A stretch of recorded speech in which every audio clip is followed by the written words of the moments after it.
தேனி மாவட்டத்தில் உள்ளது வீரபாண்டி கிராமம். இங்கு நெல் வயல்கள் பசுமையாக நிறைந்துள்ளன.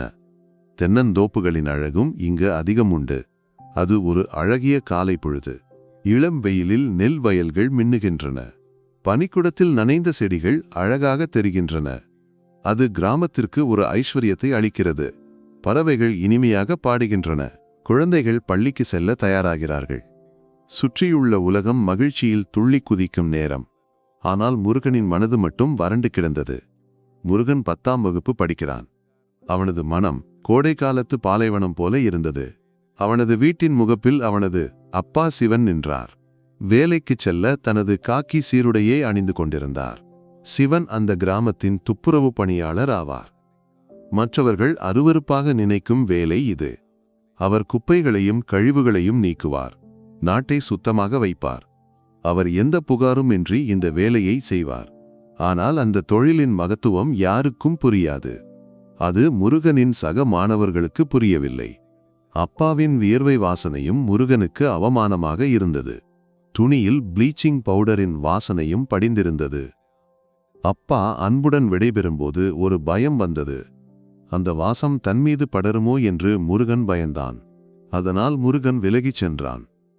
அது பள்ளியின் மைதானத்தில் இருந்த கூட்டம். திங்கட்கிழமை கூட்டத்தின் பரபரப்பு அது. பிரார்த்தனை முடிந்ததும் மாணவர்கள் வரிசையாகச் சென்றனர். அவர்கள் வகுப்பறைகளை நோக்கி நடந்தனர். சிரிப்பொலிகளும் பேச்சொலிகளும் பள்ளி வளாகம் முழுவதும் கேட்டன. கூட்டத்தின் நடுவே முருகன் கவனமில்லாமல் நடந்தான். யாருடைய கவனத்திலும் படாமல் செல்ல அவன் விரும்பினான். அதனால் வகுப்பறைக்கு செல்ல தலையை குனிந்து கொண்டு நடந்தான். ஆனால் அவனது ஆசைக்கு மாறாக சந்தோஷும் பிரபுவும் வந்தனர். அவர்கள் அவனை பின்தொடர்ந்து வந்தனர். டேய் முருகா என்று சந்தோஷ் நீட்டிய குரலில் அழைத்தான். வளாகத்தின் சத்தங்களுக்கு மத்தியிலும் அது கேட்டது. அது முருகனின் காதில் இடிமுழக்கம் போல வந்து விழுந்தது. அவன் நடையின் வேகத்தை அதிகரித்தான். ஆனால் சந்தோஷ் அவனை விடுவதாயில்லை.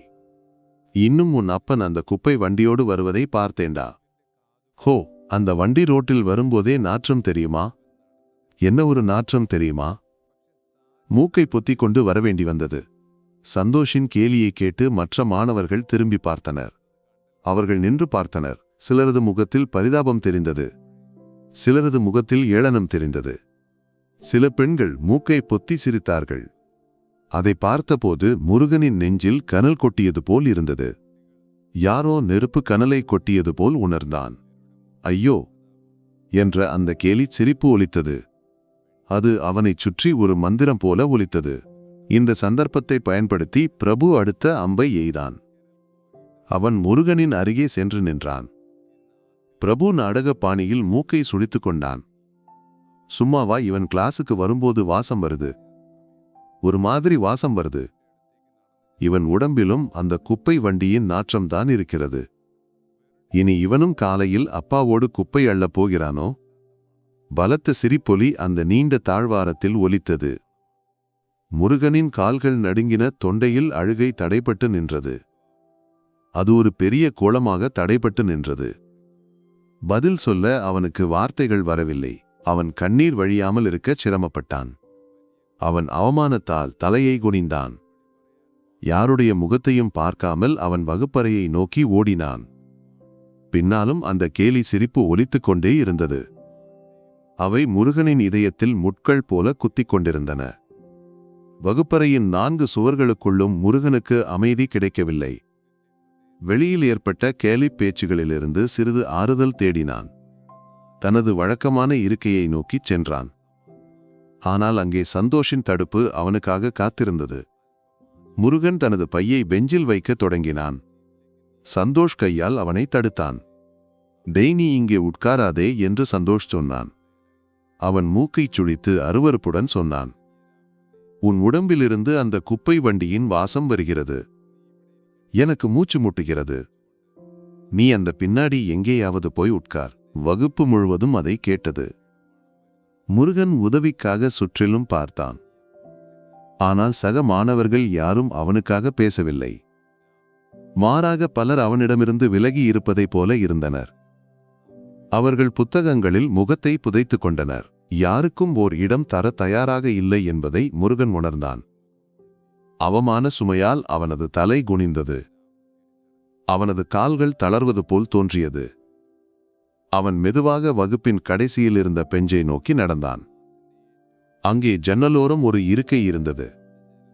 அந்த இருக்கையில் கதிர் அமர்ந்திருந்தான். அவன் வகுப்பில் பின் பெஞ்சில் அமரும் மாணவன். படிப்பில் அவன் கொஞ்சம் பின்தங்கியவன். யாரிடமும் அதிகமாக பேசாதவன் கதிர். அவன் யாருடனும் நட்பு கொள்ளாதவன். அவன் ஒரு தனித்தீவு போல இருந்தான். முருகன் தயக்கத்துடன் அவனிடம் சென்றான். அவனை கண்டதும் கதிர் நிமிர்ந்து பார்த்தான். அந்த கண்களில் கேலியோ பரிதாபமோ இல்லை. பதிலாக ஒரு தெளிவான பார்வை மட்டும் இருந்தது. கதிர் எதுவும் கேட்கவில்லை. கதிர் தனது புத்தகங்களை நகர்த்தினான். முருகனுக்கு இடம் கொடுத்தான். அந்த கணம் அந்த சிறிய இடம் அவனுக்கு பெரியதாக தெரிந்தது. அது முருகனுக்கு உலகின் மிகப்பெரிய அடைக்கலமாக தோன்றியது. அவன் பெருமூச்சுடன் அங்கே அமர்ந்தான்.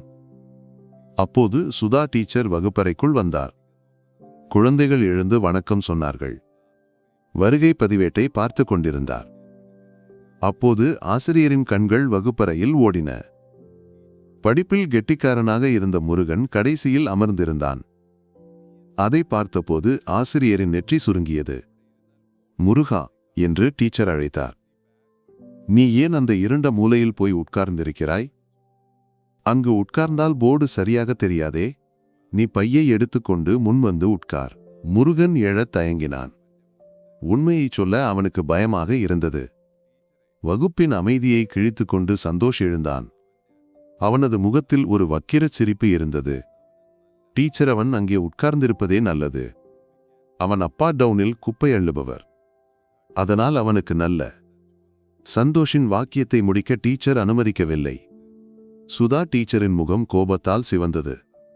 கையில் வைத்திருந்த சாக்பீஸை மேஜை மீது வைத்தார். டீச்சர் சந்தோஷை நோக்கி திரும்பினார். நில்லுடா அங்கே. இப்போ அதில் என்ன இருக்கிறது? அந்த வேலையை வேறு யார் செய்வார்கள்? உன் வீட்டில் உள்ள குப்பையை யார் சுத்தம் செய்வார்கள்? சிவனை போன்றவர்கள் வெயிலிலும் மழையிலும் உழைக்கிறார்கள். அதனால்தான் சந்தோஷும் நீயும் வாழ்கிறீர்கள். நோய் வராமல் இந்த நாட்டில் வாழ்கிறீர்கள். மூக்கை பொத்தாமல் நீங்கள் இருக்கிறீர்கள். சொந்த நாட்டை சுத்தமாக பராமரிப்பவர்கள்தான் உண்மையில் மதிக்கப்பட வேண்டியவர்கள். அவர்களை பார்த்து சிரிப்பவர்கள் அல்ல. உட்கார் அங்கே. ஆசிரியரின் வார்த்தைகள் சவுக்கடி போல சந்தோஷுக்கு விழுந்தன. அவன் சங்கடப்பட்டு தலைகுனிந்து அமர்ந்தான். வகுப்பில் ஊசி விழுந்தால் கூட சத்தம் கேட்கும் அளவுக்கு அமைதி நிலவியது. டீச்சர் முருகனை அன்புடன் பார்த்தார். மகனே, முன்னால் வந்து உட்கார். ஆசிரியரின் வற்புறுத்தலுக்கு இணங்கி முருகன் வந்தான். அவன் முன்னால் உள்ள இருக்கையில் வந்து அமர்ந்தான்.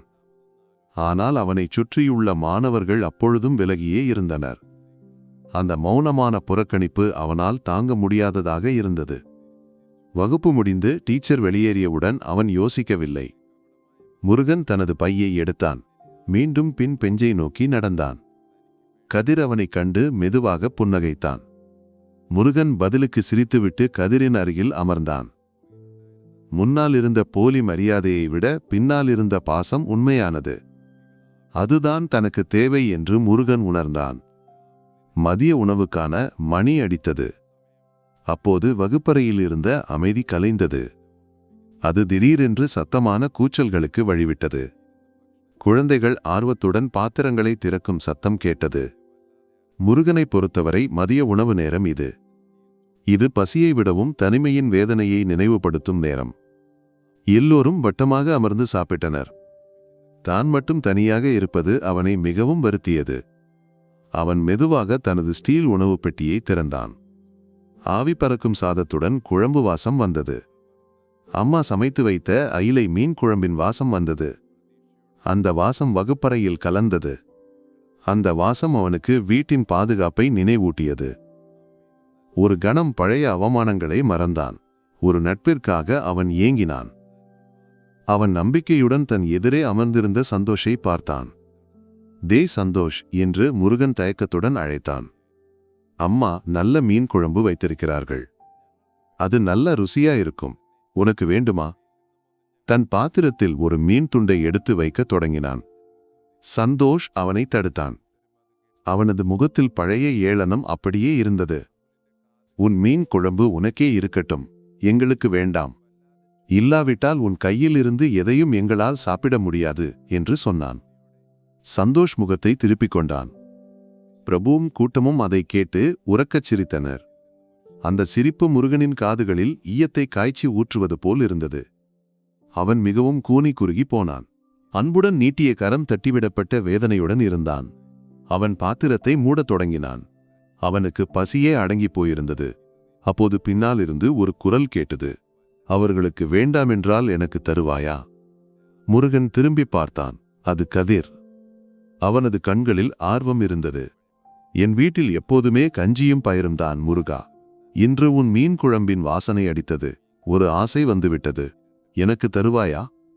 முருகனின் அழத்துடித்த முகம் சட்டென்று மலர்ந்தது. அவனிடமிருந்த துக்கம் மகிழ்ச்சிக்கு வழிவிட்டது. அதற்கென்ன என்று சொல்லிக் கொண்டு கொடுத்தான். அவன் தன் பாத்திரத்திலிருந்து ஒரு பெரிய மீன் துண்டை சாறுடன் கொடுத்தான். அதை கதிரின் பாத்திரத்தில் கொடுத்தான். கதிர் அதை ரசித்து சாப்பிடுவதை முருகன் பார்த்திருந்தான். அவன் கண் சிமிட்டாமல் பார்த்திருந்தான். கதிர் ஒவ்வொரு உருண்டையையும் உண்ணும்போதும் முருகனின் மனம் நிறைந்தது. அந்த மதிய உணவிற்கு இதற்கு முன் இல்லாத ஒரு சுவை இருந்தது. அவர்களுக்கு இடையேயான மௌனம் வார்த்தைகள் இன்றி பேசியது. வலுவான தசைகள் நட்பு என்ற அரண்மனை மாலை பள்ளி முடிந்து அனைவரும் வெளியேறினர். அப்பொழுதும் முருகன் கதிரின் கூடவே நடந்தான். வழியில் மனதில் அடக்கி வைத்திருந்த கேள்வியை அவன் கேட்டான். கதிர், இந்த வகுப்பில் எல்லோரும் என்னை கேலி செய்தார்கள். நீ மட்டும் ஏன் என்னை கேலி செய்யவில்லை? நீ என்னுடன் நட்பு கொள்ள தயங்கவில்லையே? கதிர் நடையை நிறுத்தி முருகனை பார்த்து சிரித்தான். அந்த சிரிப்பில் பல அனுபவங்களின் நிழல் இருந்தது. என் அப்பா முன்னாடியே இறந்து போய்விட்டார். வாழ்க்கையின் கஷ்டம் எனக்கு நன்றாக தெரியும். இல்லாமையும் தனிமையின் வேதனையும் தெரியும். அதனால் நான் யாரையும் காயப்படுத்த மாட்டேன். நம்மைப் போல துக்கம் அனுபவிப்பவர்களுக்குத்தான் தெரியும். அவர்களுக்குத்தான் மற்றவர்களின் கண்ணீரின் மதிப்பு புரியும். அந்த வார்த்தைகள் முருகனின் இதயத்தில் ஆழமாக பதிந்தன. கதிர் ஒரு சோம்பேறியான பின்பெஞ்ச் மாணவன் அல்ல.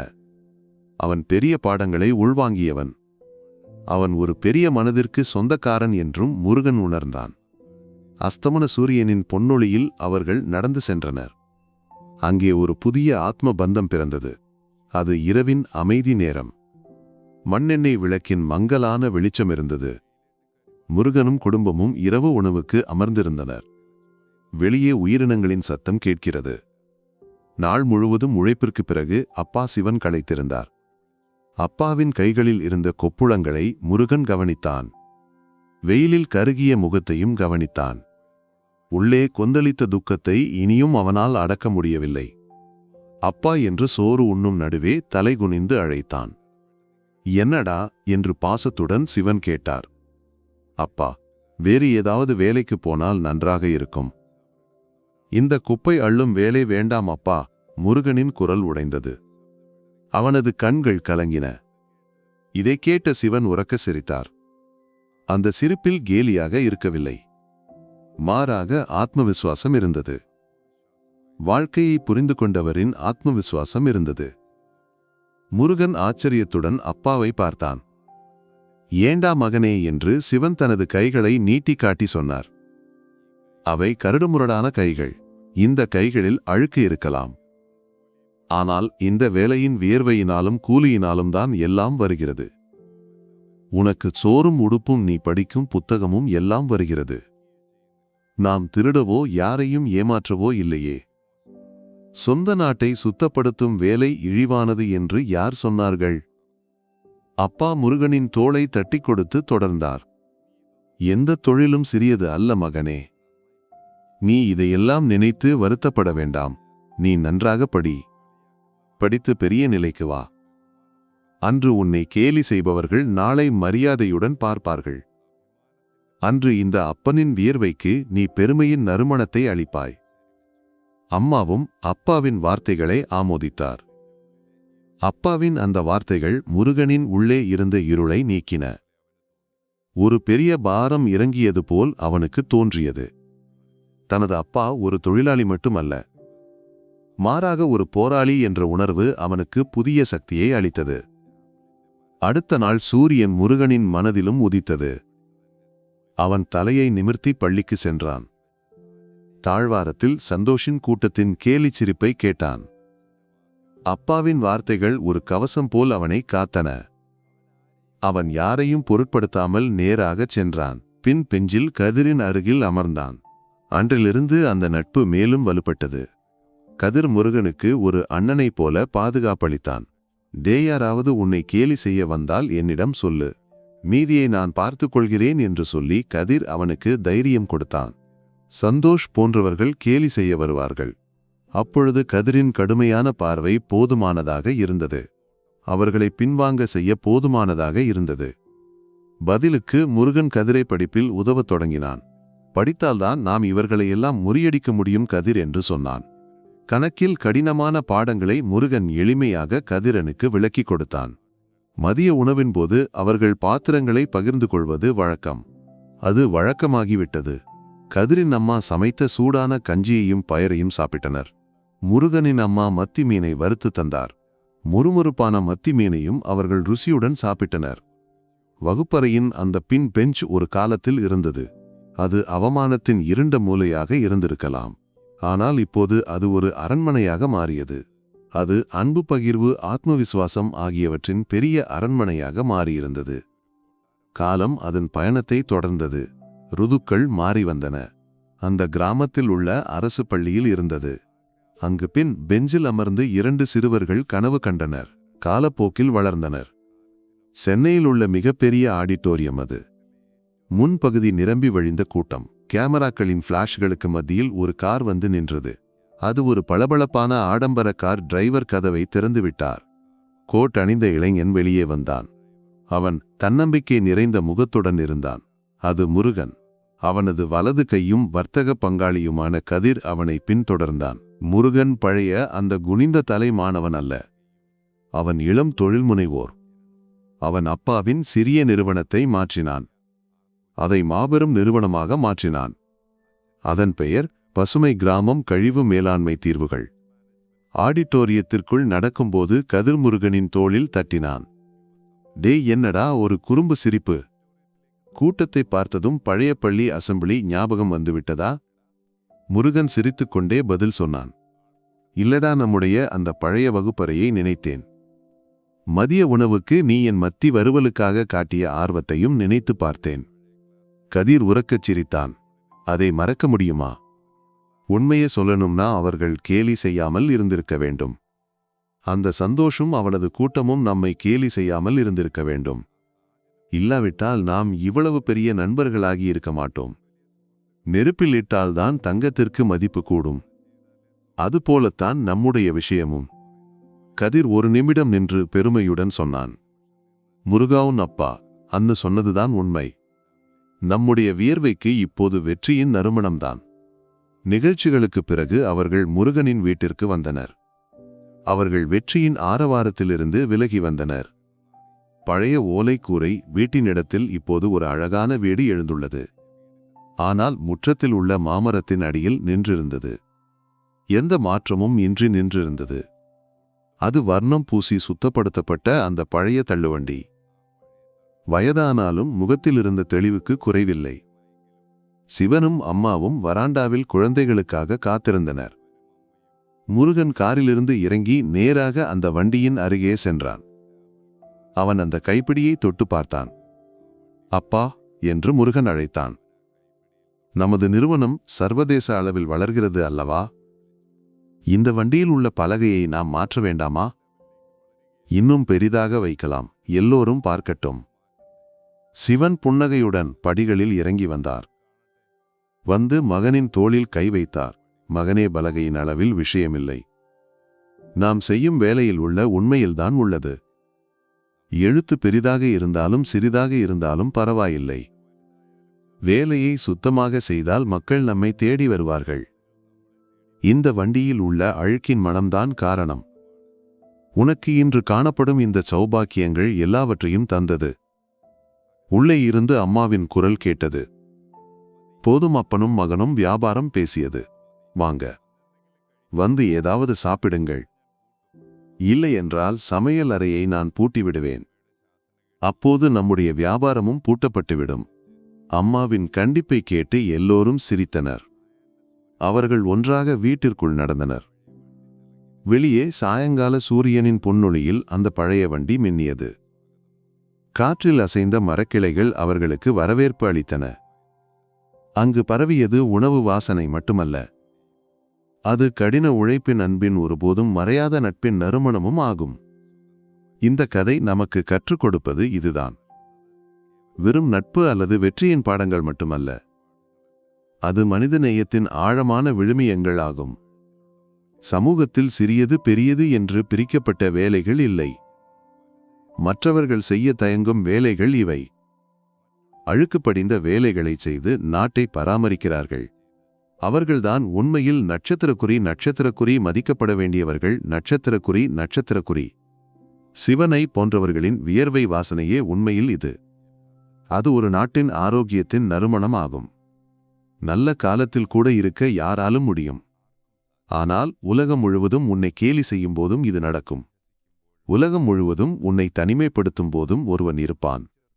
தோளோடு தோள் கொடுத்து நிற்கும் ஒருவனே உண்மையான நண்பன். கதிரை போல வேதனைகளை உணர்ந்து கூட நிற்கும் நட்புகள்தான் வாழ்க்கையின் மிகப்பெரிய செல்வம். வாழ்க்கையில் எவ்வளவு உயர் பதவிகளை அடைந்தாலும் மறக்கக்கூடாது. தான் நடந்து வந்த பாதைகளை மறக்கக்கூடாது.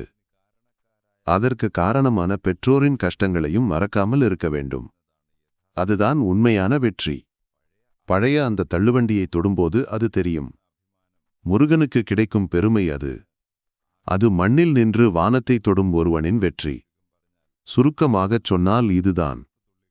உழைப்பின் வியர்வை துளிகள் நாளை வெற்றியின் நறுமணமாக மாற முடியும். காலிஃப் பேச்சுகளையும் புறக்கணிப்புகளையும் உரமாக்கலாம். வாழ்க்கையில் எந்த பெரிய கனவையும் வெல்ல முடியும்.